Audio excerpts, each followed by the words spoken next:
Hello friends, ഇത് എല്ലാവരും കൂടി ഒരുങ്ങിക്കെട്ടി ഇതിപ്പോൾ എങ്ങോട്ടേക്കെന്നല്ല, വേറൊരു തേക്കല്ല, ഞങ്ങളുടെ വീടിൻ്റെ ഓപ്പോസിറ്റുള്ള വീടൊന്ന് പാലയാച്ചാട്ടോ. അപ്പോൾ ഞങ്ങൾ ഇറങ്ങിയപ്പോൾ നമ്മുടെ അപ്പൂസ് ഒരുങ്ങി നല്ല സുന്ദര കുട്ടനായിട്ട് വന്നിട്ടുണ്ട് കേട്ടോ.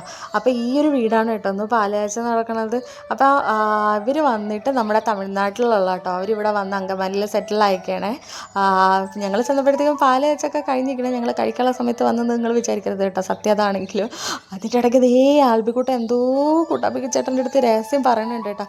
എന്നിട്ട് ചിരിക്കണുണ്ടോ അവൻ തന്നെ. എന്താ രഹസ്യം പറഞ്ഞതെന്നൊന്നും അറിയില്ലേ.